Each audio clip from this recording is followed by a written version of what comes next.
chers frères et sœurs, dans notre toujours aimable Jésus-Christ.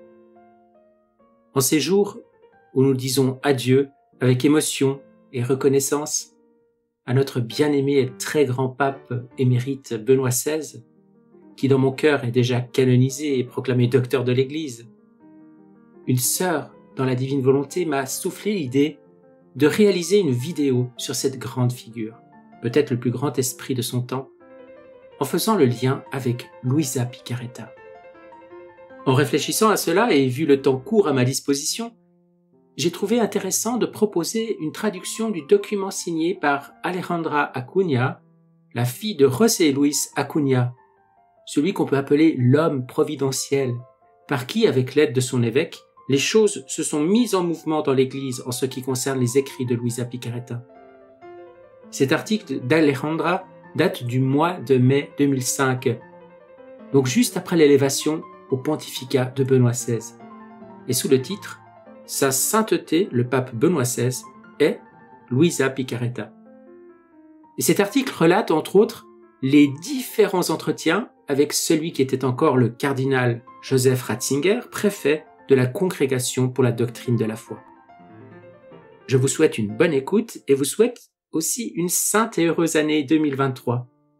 Qu'elle soit pour vous et pour nous tous une année de grâce par la lecture, l'approfondissement et la mise en pratique des écrits de la divine volonté de Luisa Picarreta.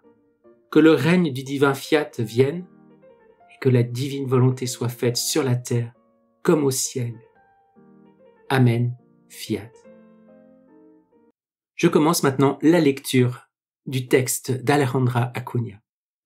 Son éminence est révérendissime cardinal Joseph Ratzinger, préfet de la Congrégation pour la doctrine de la foi pendant le pontificat de sa sainteté, le pape Jean-Paul II, a été choisi par l'Esprit Saint comme souverain pontife de la Sainte Église catholique romaine et apostolique, précisément en ces temps où commence l'ère du troisième fiat divin, comme accomplissement de la demande du Notre Père Adveniat regnum tuum, fiat voluntas tua sicut in cielo et in terra.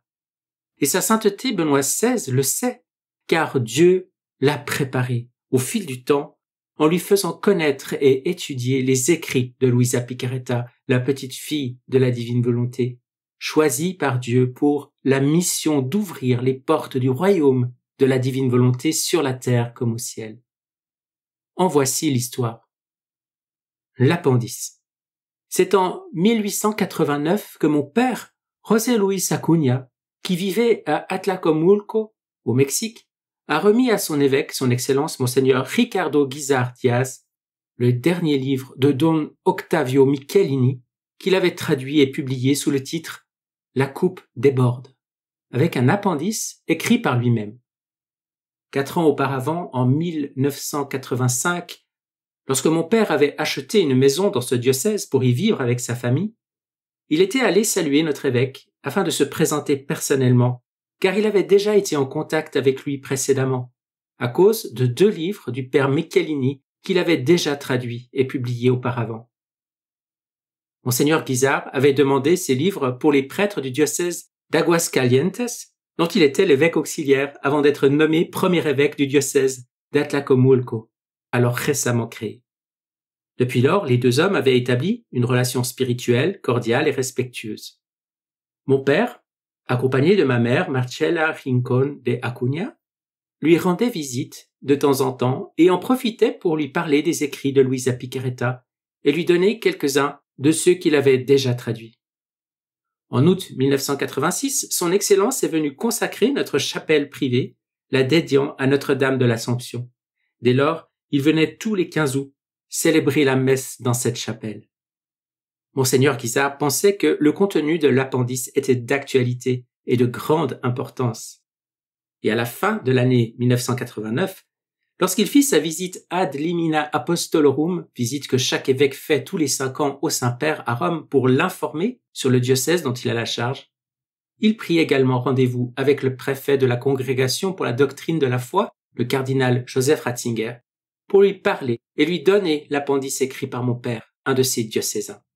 Le cardinal eut l'air très intéressé, car devant tant de problèmes et d'attaques contre l'Église, à l'intérieur et à l'extérieur d'elle, il voulait avoir une vision plus lumineuse de l'avenir de l'Église. Et l'appendice parlait des attaques et des problèmes de l'Église, oui, mais aussi du fait que ces attaques sont précisément créées par le diable et ses partisans pour empêcher ou retarder dans l'Église, et à travers elle dans le monde entier, l'établissement du royaume de Dieu sur terre comme au ciel, but pour lequel l'Église a été fondée par Jésus-Christ. Cependant, et commence ici une longue citation de l'appendice, je cite, « Les décrets de Dieu sont éternels, et il n'y a rien ni personne qui puisse en empêcher l'exécution. » La création était un décret éternel, et personne n'a pu, ne peut ou ne pourra y faire obstacle. L'incarnation et la rédemption étaient un décret éternel, et personne n'a pu en empêcher l'accomplissement. De même, le royaume de Dieu, sur la terre comme au ciel, est un décret éternel, puisque Jésus lui-même, l'éternel Verbe incarné de Dieu, l'a annoncé en le demandant et en nous le faisant demander. Et il n'y a rien ni personne qui pourra empêcher son accomplissement. Le mal est pour celui qui ne veut pas recevoir les bienfaits et les fruits de l'accomplissement de ces décrets. Mais les entraver, personne ne le peut, ni le diable, ni la méchanceté de la créature, absolument rien ni personne. Il y a le magistère reçu de la bouche même de Jésus, que ton règne vienne, que ta volonté soit faite sur la terre comme au ciel. Et il viendra et elle sera faite. Guidés par le magistère de notre Sainte Mère l'Église, ouvrons donc grand les portes de notre cœur au Rédempteur et au royaume de Dieu sur la terre, sur nous et en nous, comme au ciel, car nous savons que ce royaume est le fruit plénier de l'incarnation du Verbe. Fin de citation de cet appendice. L'entrevue. Quelques mois plus tard, au mois de mai 1990, mes parents planifièrent un voyage en Italie pour visiter les lieux de Luisa Picaretta à Corato.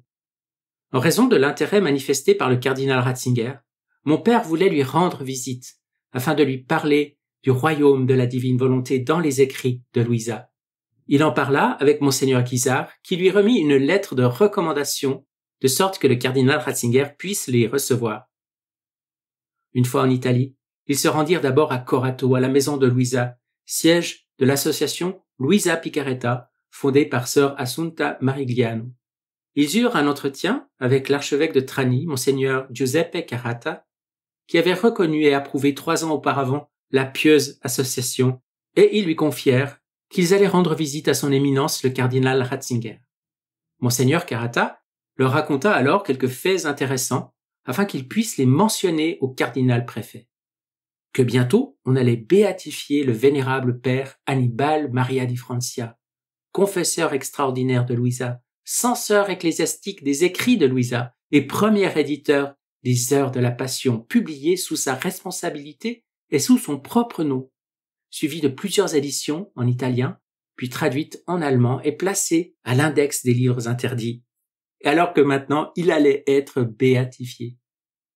Au Vatican, mes parents furent admis à la messe privée du cardinal Ratzinger, au terme de laquelle ils purent s'entretenir avec lui. Mon père, dès après cette entrevue, écrivit brièvement les principales idées discutées avec son éminence. Voici les notes que je cite. Je lui ai dit que j'étais l'auteur de l'appendice. Il se souvenait bien de l'évêque. Je lui ai montré des photos de la chapelle avec lui. Il m'a dit que c'était très important pour être unis à l'Église. J'ai poursuivi en parlant directement de Luisa et de ses écrits. Je lui ai donné les résumés que j'avais préparés, qu'il a parcourus rapidement. J'ai expliqué un peu ce qu'était la vie dans le divin vouloir et l'importance actuelle des écrits. Je lui ai dit que l'évêque les trouvait merveilleux. Je lui ai dit qu'ils n'avaient pas été approuvés, qu'ils devaient être révisés, qu'ils étaient là, au Saint-Office, qu'en fait je ne demandais pas cela pour moi, mais pour tant d'âmes, etc. Il m'a dit que peut-être on ne les avait pas révisés correctement. Je lui ai répondu que ce n'était peut-être pas alors le moment, mais que maintenant c'était le cas. Le moment était déjà venu et qu'il fallait les promouvoir.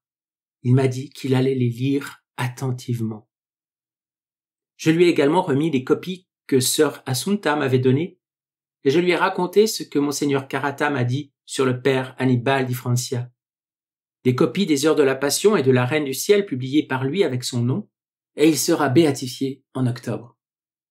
Après cela, je l'ai attendu devant la chapelle pour prendre une photo avec lui, afin de la mettre dans notre chapelle, ce qu'il a accepté avec plaisir. J'ai répété que ce qui concernait Louisa était très important pour l'Église. Il nous a donné sa bénédiction et nous nous sommes dit au revoir. Dans la rue, j'ai rencontré encore une fois le secrétaire personnel à qui j'ai aussi parlé de Louisa, qui ne savait pas. Maintenant, il la connaît. Je vais maintenant pouvoir lui écrire en envoyant plus d'écrits de Louisa. Fin de la citation des notes de José Luis Acuña.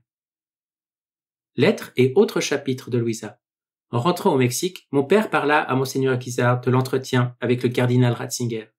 Ensuite, au début du mois de juillet de la même année, il choisit d'autres chapitres des écrits de Louisa et les envoie au cardinal avec une lettre qui disait notamment « Les textes sélectionnés et remis au cardinal sont, dans les deux cas, ceux qui se trouvent au début du livre en espagnol, passage choisi. » En guise de réponse, mon père reçut une lettre avec l'entête du cardinal Joseph Ratzinger, par laquelle son secrétaire personnel confirmait la bonne réception de son envoi et lui transmettait la bénédiction du cardinal. Béatification du père Annibal Maria di Francia. En octobre de la même année, 1990, monseigneur Guizard Diaz se rendit une fois de plus à Rome pour le synode des évêques sur la formation des prêtres. Et il assista providentiellement à la béatification du père Annibal di Francia. La béatification du père Annibal est très significative puisqu'elle signifie que les livres mis à l'index, étudiés dans le cadre de l'enquête, n'ont pas constitué un obstacle à la cause. Mieux encore, pour citer monseigneur Carata dans son homélie du 23 janvier 1991 en l'église Saint-Dominique à Corato, je le cite, « Avec la béatification du bienheureux Annibal Maria di Francia, ses écrits ont également été approuvés par l'Église et donc aussi les préfaces aux œuvres de Louisa. » Fin de citation. Et le bienheureux Annibal a ensuite été canonisé en 2004. Ainsi, l'Église a approuvé tout ce que saint Annibal dit sur Louisa, sa mission et ses écrits, et elle le donne en exemple pour nous tous en ces temps. Après la béatification du père Annibal, monseigneur Guizard alla voir encore une fois le cardinal Ratzinger pour lui parler de Luisa Picaretta, de ses écrits, en évoquant la béatification du père Annibal, celui qui avait publié les Heures de la Passion, qui avait écrit l'introduction de ce livre et avait témoigné de l'importance de la mission et des écrits de Louisa dans l'Église. Son éminence lui répondit en disant « Tous les écrits de Louisa doivent être approuvés. » Ils parlèrent également de la nécessité d'ouvrir la cause de béatification de Louisa dans l'archidiocèse de Trani, de sorte que l'archevêque de Trani puisse demander à la congrégation pour la doctrine de la foi des copies des écrits de Louisa en vue de leur révision et de leur approbation. Par la suite, monseigneur Guizard se rendit à Corato, à l'association Luisa Picaretta. Il y célébra la Sainte Messe et rencontra l'archevêque de Trani, monseigneur Carata, en lui faisant part de la conversation qu'il avait eue avec le cardinal Ratzinger.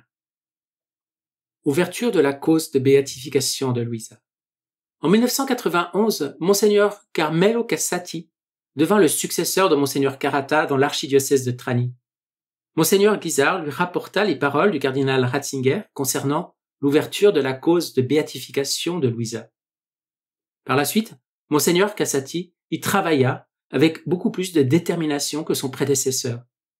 En février 1994, l'archevêque de Trani reçut de la Congrégation pour la cause des saints le nihil obstat pour initier officiellement le procès canonique diocésain pour la cause de béatification de Louisa. Et au cours de la solennité du Christ roi, le 20 novembre 1994, dans l'église mère de Corato, la cause de béatification de la servante de Dieu, Luisa Picaretta, était ouverte par une messe solennelle. Au début de l'année 1996, l'archidiocèse de Trani, Barletta, Bicelle obtint de la Congrégation pour la doctrine de la foi, présidée par le cardinal Ratzinger, l'autorisation de photographier tous les volumes de Louisa qui se trouvaient dans les archives de la congrégation depuis 1938, afin d'être lu et étudié par les personnes autorisées par le tribunal de la cause de Louisa, d'être revu par un censeur ecclésiastique et approuvé par l'autorité compétente, et enfin d'être publié. De cette façon, grâce à notre souverain pontife Benoît XVI, le processus de béatification de Louisa est aujourd'hui en cours, afin que tous ses écrits puissent être approuvés comme il l'a dit. Livre Origine de l'homme, création ou évolution. En l'an 2000, moi, Alejandra Acuña, fille de José Luis, j'ai écrit et publié le livre Origine de l'homme, création ou évolution, un livre contre l'évolutionnisme avec une brève lettre de Monseigneur Ricardo Guisa-Diaz. Dans la note numéro 32, je cite la célèbre phrase dite par le cardinal Ratzinger à Monseigneur Guisa avec l'autorisation de l'évêque lui-même, à savoir « Tous les écrits de Louisa doivent être approuvés ». En septembre 2001, mon père et moi sommes allés en Italie et avons eu une brève rencontre avec le cardinal Ratzinger. Après l'avoir salué, mon père lui a rappelé qu'il lui avait déjà parlé de Luisa Picaretta et de ses écrits, ainsi que du bienheureux Annibale Maria di Francia. Ensuite, je lui ai dit que j'avais écrit un livre sur la façon dont l'homme avait été créé par Dieu, le plan créateur de Dieu pour l'humanité, l'état sublime du premier homme, Adam, sa sainteté originelle, en me basant sur les écrits de Louisa, et comment Dieu veut faire en sorte que l'humanité retourne à cet état de sainteté originelle, en établissant le royaume de la divine volonté sur terre comme au ciel, à travers Louisa. À la fin, je lui ai dit que je l'avais mentionné et cité quelque chose qu'il avait dit sur les écrits de Louisa à Monseigneur Guisa, et lui ai donné le livre en italien. Et c'est ainsi que se termine ce texte d'Alejandra Acuña, daté de Mexico, mai 2005. En ces jours où nous disons donc adieu à notre bien-aimé Benoît XVI, nous pouvons le prier. Nous pouvons aussi, dans la divine volonté, reprendre tous les actes qu'il a faits, toutes ses paroles, toutes les décisions qu'il a eues, tous les mouvements de son cœur, tous les mouvements de son intelligence, et les présenter au Seigneur en les plongeant dans tous les attributs divins, pour que tout cela puisse rejaillir sur l'Église d'aujourd'hui et de demain, et pour que cela puisse servir aussi à la cause de Luisa Picaretta, afin que soit accéléré, hâté, le règne de la divine volonté sur la terre comme au ciel. Merci Alejandra, merci José Luis, merci Monseigneur Guisa, et merci Benoît XVI, Joseph Ratzinger. Amen, fiat.